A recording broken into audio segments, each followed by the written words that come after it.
Magandang araw ng Miyerkules po mga bayang karerista. Magbibigay na po tayo ng tip, giya at impormasyon para sa araw na to, January 7, 2026. Tara!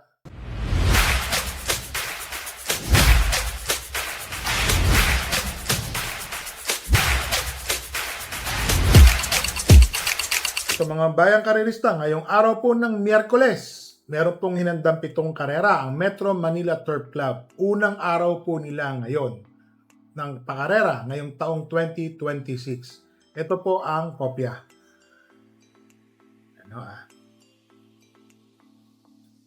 Ang simula po ng karera ay sa ganap na alas 5 ng hapon.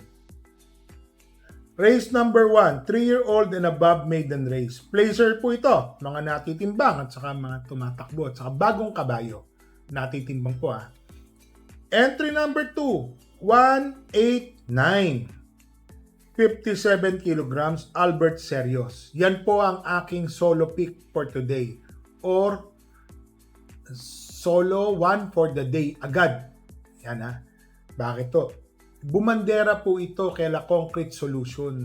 Nandun po nun si Graylark. Medyo hindi lang maganda yung naging lundag ni Graylark. Nabugaw sa Dumambe. Bugaw sa Alisan.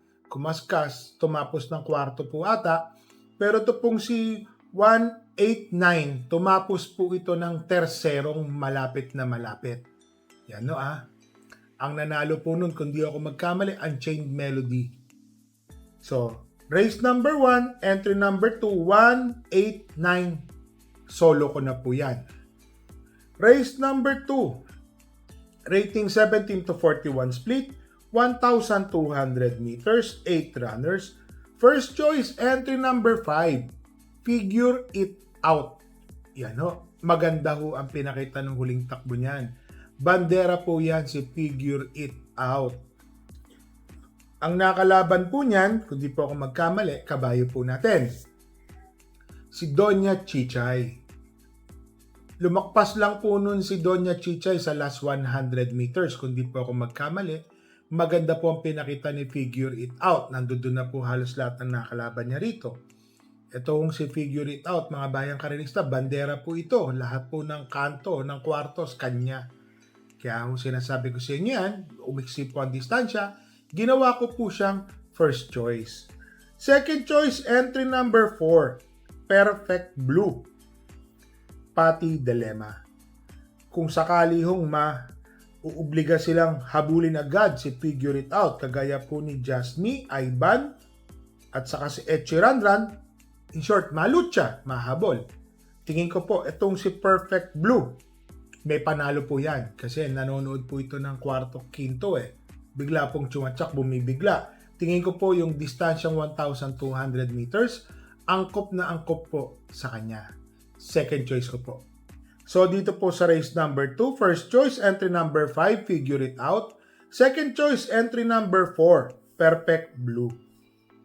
Dito na tayo sa race number 3, rating 42 to 56 split, 1,200 meters, 6 runners. First choice, entry number 2, Iron Edge.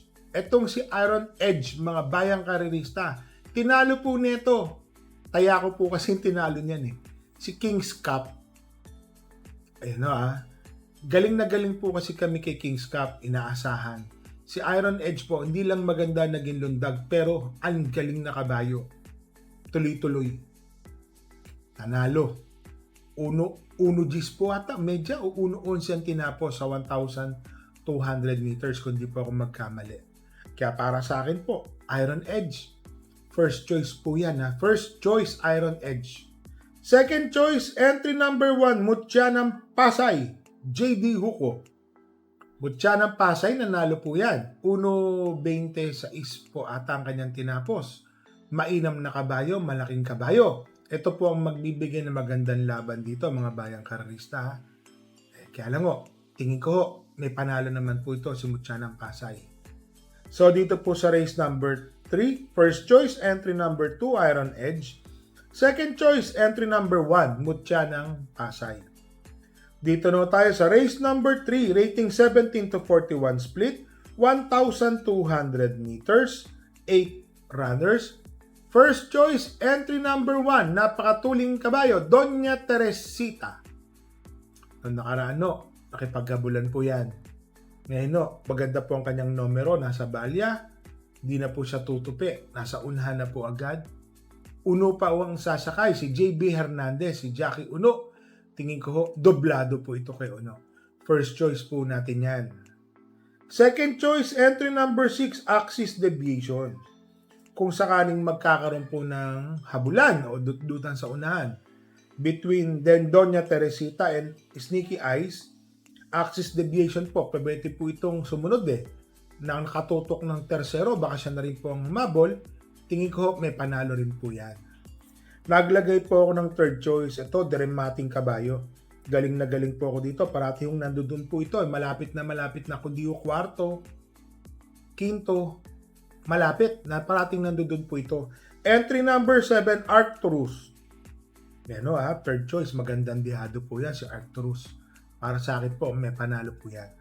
So, dito po sa race number 4, first choice, entry number 1, Doña Teresita. Second choice, entry number 6, Axis Deviation. Third choice, entry number 7, Arcturus. Dito tayo sa race number 5, rating 17 to 41 split, 1,200 meters, 8 runners. Ganda laban to. First choice, entry number 5, Sapin. Batak po sa laban si Sapin. Para sa akin po, yun lang, medyo maiksi. Dramatic po kasi ito Pero tingin ko, malaki po ang panalo ni Sapin, first choice. Second choice, entry number 8, Blown Away, Boji Henson. Tingin ko, si Blown Away, may panalo rin po yan, mga bayang karerista Alam naman natin, si Blown Away, pwedeng sumunod agad sa unahan yan. Nilagay ko pong third choice, entry number 7, Who's That Girl? Etong si Who's That Girl, natitimbang na po ito, tercero. Medyo inayos po namin yung kabayo. Nagkaroon po kasi ng, sabihin na natin, bisyo. Sana maging maganda po ipakita niya. Tingin ko, may panalo naman po ito. Si Who's That Girl, nilagay ko po siyang third choice. So, dito po sa race number 5, first choice, entry number 5, Sapin. Second choice, entry number 8, Blown Away. Third choice, entry number 7, Who's That Girl? Dito tayo sa race number 6, rating 17 to 41 split, 1,200 meters, 8 runners. Ito po, another solo. Entry number 8, Rocking Bell. Ang lakas po ng tinalo nung nakaraan ni Rocking Bell, mga bayang karerista Inam na inam po ako dito kay Rocking Bell. Solo ko po yan. Pangalawang 2 for the day na po yan. Entry number 8, Rocking Bell. Sosolohin ko po yan. So, dito po sa race number 6, entry number 8, Rocking Bell, pangalawang solo. So, dito na po tayo sa race number 7, rating 17 to 41 split, 1,200 meters, 8 runners. First choice, entry number 7, Boss Uno. Yan, mainam na kabayo. Matulin din po ito Pwede po itong sumunod agad sa kanila, mga bayang karerista. Mainam na kabayo, nakababa din po ito ng grupo. Tingin ko malaki po ang panalo ni Boss Uno. Second choice, entry number 3, Great Britain. Mainam po pinakita nung nakaraan ni Great Britain, mga bayang karerista. Kapitan lang po ng swerte, magkaroon lang po ng killer pace sa unahan. Great Britain, manonood po ito ng tercero, kwarto pwesto, parekta, pag-check, layo, tuloy-tuloy. Mainam na kabayo. Naglagay po ako ng third choice, entry number 2, Beyond Compare. Ito naman po, nakita naman natin, halos linggo-linggo, every other week, tumatakbo si Beyond Compare. Talagang hindi lang po siya ganun kagaling pa. Pero tingin ko, kahit papano, may tsamba naman po sa karera. Sana manalo na tong si Beyond Compare. Third choice. So, dito po sa race number 7, first choice, entry number 7, Boss Uno. Second choice, entry number 3, Great Britain. Third choice, entry number 2, Beyond Compare. So, i-recap lang po natin, mga bayang karerista. Meron po tayong dalawang kabayang magsisitakbo ngayon. Race number 5, entry number 7, Who's That Girl? Tingin ko may panalo naman po yan or may tsamba. Race number 6, entry number 1, Regal. Kung lulundag lang po, lalabas lang po ng starting gate to, sasabihin ko sa inyo, mapapalaban po sila. Yun lang ho. Talagang hindi po. Naiiwan at ang sama pa ho ng kanyang numero. Hindi ko po gusto yung kanyang numero. So, matimbang po ito para na rin po akong nanalo. So, yun po.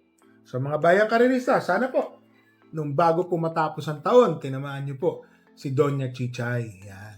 Tapos may kabayan naman po tayo. So, malubong ngayong 2026. Unang panalo po natin, Bonnie Avenue sa Padre Garcia sa Philippine Jockey Club. Yan, sana tinamaan nyo rin po yan, mga bayang karerista. So, mga bayang karerista, always namin kayong nire-remind. Bet small, win big, bet big, lose big. Magdala po tayo ng payong at tubig na mainom. So, mga bayang karerista, Happy New Year po sa inyong lahat. Sana po, magsitama po kayo. And stay safe.